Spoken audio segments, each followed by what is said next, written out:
retail arbitrage, which is simply buying something for one price, selling it for more, and then you keeping the profit.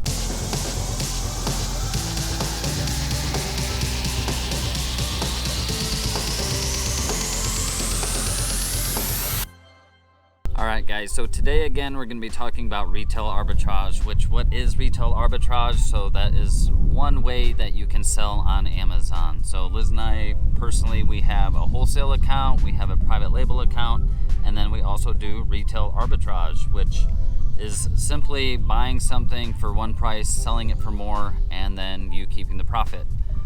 You can expect to make anywhere between 20-50% on up for return on investment. It just really depends on your business model and what products you're going after.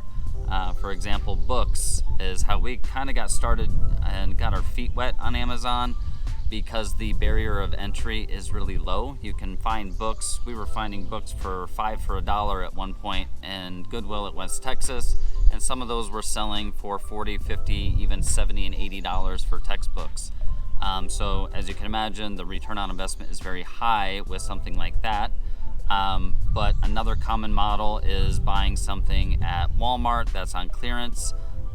For example, we just bought some ink that we sourced it for, I think it was $30, and it sold for $85 to $90 on Amazon. So for every $30 we were spending, we were making, I want to say, about $25 after all the fees. So almost doubling our money, but it's something that took us 10 minutes to do as far as purchasing the items and then sending them in to Amazon.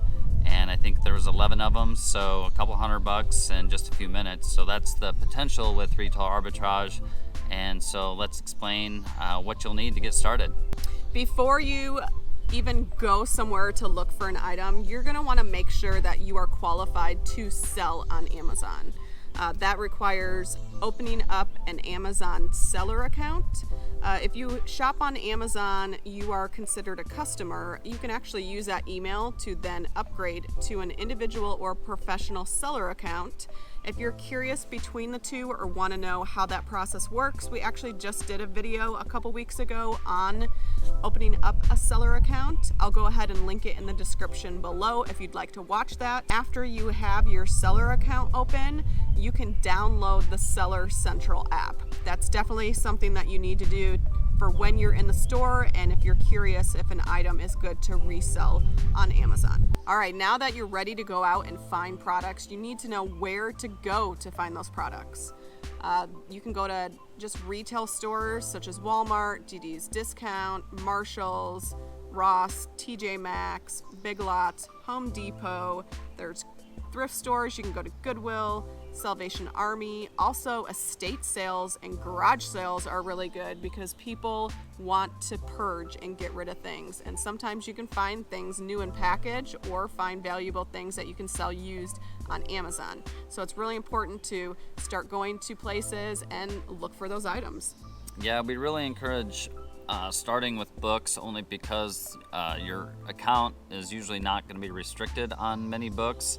Some of the really expensive textbooks and odd books you might have restrictions on, but most of the time you're not going to have restrictions on your account for books, and this will allow you to really get to feel the process without having to invest a lot of money. Again, you can find books anywhere from 50 cents to a few bucks. So really getting your first shipment of like 20 to 30 books is what I would encourage, kind of just to get an idea of what Amazon feels like getting the process started. So the reason it's important to download the Amazon Seller Central app is because you need to know what the sales rank is of each item. That is how you determine which product to purchase when doing retail arbitrage. For example, let's take a book. If a book is ranked number 100 on Amazon out of, there's 10 million books on Amazon, for example. So a book that's ranked 10 million is going to take a lot longer than a book ranked 100. So the lower the rank, the faster it sells. With books, for example, I want to say a million rank book usually sells in like 21 days, I think it is, or 20 to 25 days. So as you're sourcing and you scan items, books again, for example, pulls up that it's a 1 million sales rank, you have to know that it's going to take about 3 to 4 weeks for that book to sell through Amazon. So then you look at, okay, how many other people are selling this book? If it's 10, that book could stay in Amazon for several months, 10 months, for example. In addition to the Amazon Seller app, there's also some other apps you can download that really assist you with this process, so you don't have to kind of really think about anything. You just set the parameters that fits your business model, and then every time you scan an item, it'll tell you whether you should buy it or not. We have is it FBA scan, Scoutly, yeah, we use that, and the reason why it's I think $9.95 a month. But the reason we do that is because the Amazon Seller app is great. However, you have to search each item and then you have to go back out and then rescan it. So with the Scoutly app, I can go to, like, let's say Goodwill, and they have a row of books. I can quickly scan. And for us, we just don't want to spend the time having to scan one by one and then go in and put in the price of the item and how much it'll be to ship. With Scoutly, we can actually set the parameters ahead of time, and we can scan, and it will quickly tell us if we're restricted in that category, if we can sell it on Amazon, and then what our profit's going to be. And also, the sales rank is different for each category. So like a million sales rank book is going to be different than a million sales rank electronics, just because there's a different number of products for each of those categories. So our account, now that it's getting seasoned, we're finding that we're getting ungated in GoPro and Fitbit, and just products that we weren't able to sell even a year ago. We now have the opportunity to sell those because our account is seasoned.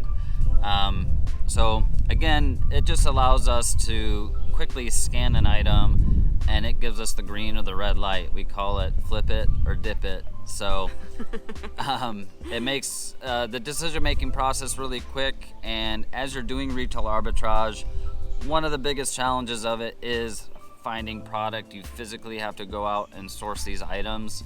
Whereas once you build like a wholesale account with a vendor or a private label account that you're actually having manufactured and labeled with your brand on it, you're going to want to be able to scan items quickly, make a decision quickly, and again, flip or dip and head out. It's a business like anything. I mean, $9.99 a month to be able to quickly scan an item and know whether to make that purchasing decision is definitely worth it in our minds. I mean, we invest in a few different apps that are critical to our business, but we'll get into those down the road in other videos. So then once you've set up your account, you have the app, you're ready to go out and find your items. There are some essential shipping and prepping items that we would recommend. One of the things that you're going to want to have is Goo Gone and a Scotty peeler. Those are really good for getting stickers off of the items, whether it's on books or just cleaning up the items, because Amazon wants you to send items into their warehouse that are ready to be shipped to the customer, and that means making sure that everything is prepped the right way. Yeah, if you're finding something like on clearance, like ink, for example, let's use that at Walmart, and they've got a row of 10 inks that are 70% off, and a great deal. You can make money by quickly sending them into Amazon. They're not expired. They meet all the requirements necessary. You essentially from there got to make sure that the box is not damaged, and then all those clearance stickers, like Liz was saying, those have to be removed. And then that's where you put your Amazon sticker on it. So that way when you send it into Amazon, it's got a barcode on there that is associated to your selling account.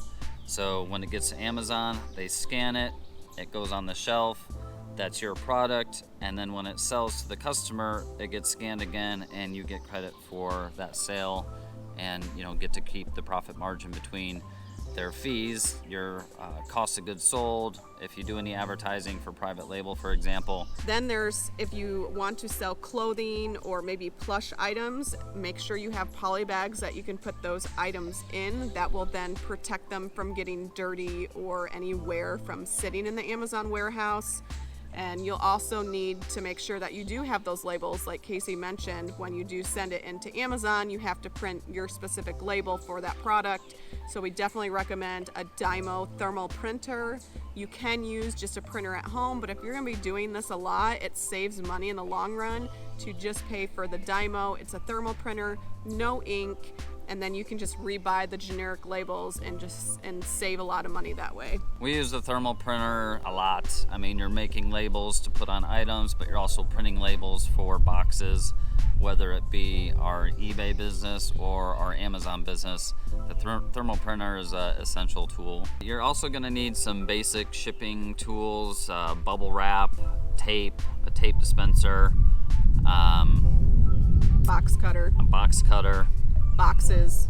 Yeah, again, Liz did a pretty comprehensive video on items that we use for our eBay business, and it applies to Amazon as well, so you can check out that video. Some optional items would be a scanner, like I think it's Opticon is the name of it. I'll have a link below for you. We actually just picked up 2 of them. We did have some in the past that between moving and just life in general got misplaced. I'm not sure what happened to them. I have no idea. Who knows? But anyway, we're getting back into arbitrage again. We had focused really on building our wholesale and private label business the last 6 to 8 months, which those are a little bit on cruise control. We are going to be reinvesting and building more products.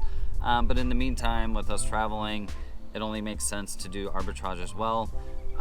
Again, that ink is just a great example. I mean, a lot of people make $200 to $300 in a day with their job, and finding 10 items on a clearance rack at Walmart that can make you $10 per or $20 per, to me just makes a lot more sense. But getting back to the scanner, why it would benefit you in your business if you're going to be doing arbitrage is just speed and time saving. It's that simple. If you're looking up a barcode using your phone, your camera has to find the barcode, focus on it, and then it looks up the item. It takes a few seconds. A barcode scanner literally just, as soon as you hit the button, you're getting the feedback and the information on your phone just right away. Where that works great is books. Going back to like a Goodwill example, you got a whole row of books.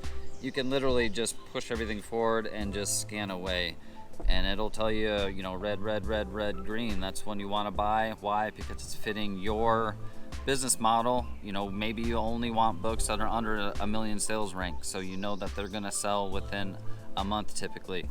Maybe you want books that are in the 2 million sales rank because you want a ton of inventory and you're not really worried about getting, optimum profit margin. You're okay with maybe only making 10% per book as long as it's making you money. 10% is really good compared to long-term, stock investing or 401k investing. Different subject. All right, so you found some items to get sent in and make some money.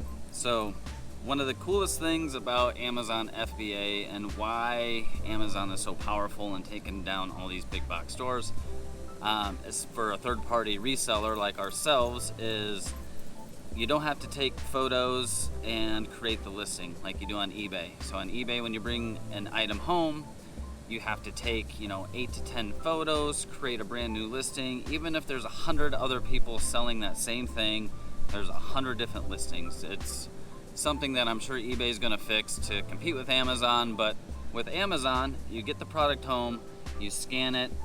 They've already got the listing created for you because it's a big brand item that you simply have bought at another store. You're just adding it to their inventory, essentially.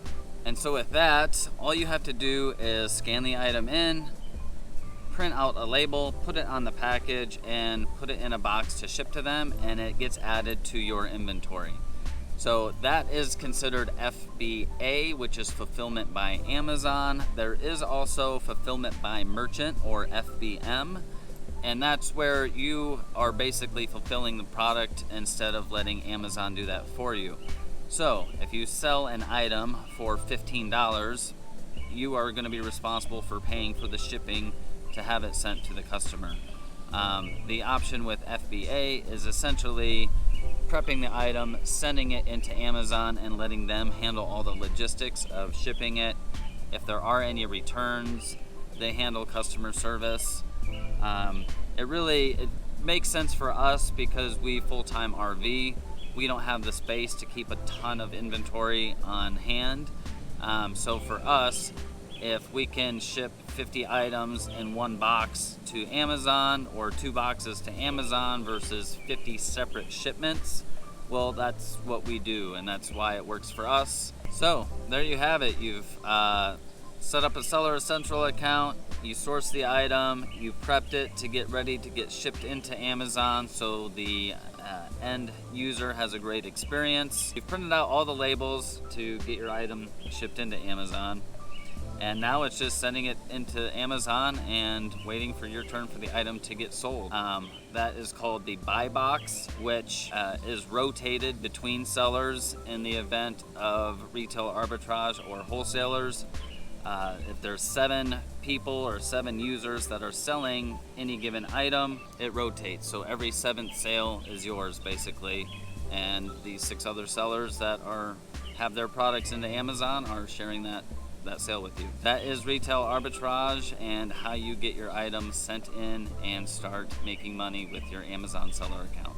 We also created a Facebook group called the Freedom Flippers, which is essentially what we're wanting from that is other like-minded people that are full-time RVing and looking to make money while doing so. It's a group for us to basically share our ideas, success stories, any questions. So yeah, and we hope to meet people as we're cruising around the country. Okay, that's it for today. Hope you liked our video. If you have any questions about Amazon FBA, go ahead and leave them in the comments below. We'll make sure that Casey or I respond quickly. If you like the video, make sure you give it a thumbs up, subscribe to the channel, hit the bell, and you'll be notified when we release other videos just like this one.